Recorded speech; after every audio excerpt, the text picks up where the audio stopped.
Independent है तो covariance 0, okay.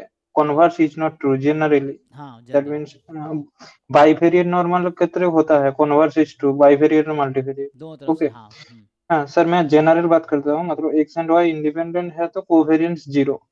Sir ये ट्रू है ना, covariance equal to not equal to 0 होगा तो हाँ X and Y are dependent. हाँ सही है। यस, मैं यही हाँ जानना चाहता ये हूँ, मतलब आप जानते हैं, जैसे मैं बताऊं कई बार, P इम्प्लाइज Q इक्विवेलेंट है, not Q implies not P को। तो हर थ्योरम को आप दो तरीके से लिख पाएंगे, जो इफ देन वाला थ्योरम है ना, हर थ्योरम को आप दो तरीके से लिख पाएंगे। जैसे आप कह रहे हैं ना X and Y are independent, then covariance of X Y 0, ये है। इसी थ्योरम को दूसरे तरीके से हम क्या लिख सकते हैं, ये स्टेटमेंट P है और ये स्टेटमेंट Q है, P इम्प्लाइज Q हो गया। सो P implies Q statement is equivalent to, इसको कंट्रापोजिटिव स्टेटमेंट कहते हैं।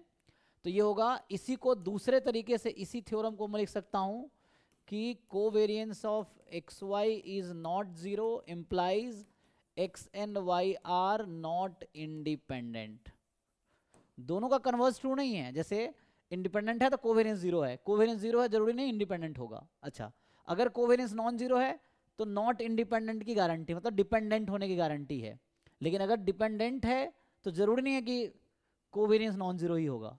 सो कन्वर्स किसी का भी ट्रू नहीं है। और ऐसे थ्योरम याद दिलाता हूं आपको, देखो हमने ये पढ़ा था, series a n converges implies limit of a n is 0। इसी थ्योरम को दूसरे तरीके से लिखोगे तो हो जाएगा कि लिमिट ए एन अगर 0 नहीं है तो ये गारंटी देगा कि सीरीज ए एन कन्वर्ज नहीं करेगी।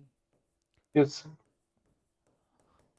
इसी पे एक और एग्जांपल देखो, जैसे आप जानते होगे कि जो फंक्शन डिफरेंशिएबल है कैलकुलस में, वो क्या वो होता है, कॉन्टिन्यूअस होता है, कॉन्टिन्यूअस। कॉन्टिन्यूअस होता है। इसी थ्योरम को दूसरे तरीके से लिखोगे तो जो फंक्शन कॉन्टिन्यूअस नहीं है वो गारंटी है कि वो डिफरेंशिएबल भी नहीं होगा।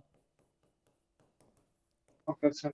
तो हर ऐसे कोई भी इफ देन वाले थ्योरम है ना, उसको आप दो तरीके से लिख पाओगे इस तरह से, P इम्प्लाइज Q इक्विवेलेंट है not Q implies not P के। Okay sir, thank you thank sir. You. Sir एक बार क्वेश्चन 43 बता दीजिए। हाँ हाँ, सो वही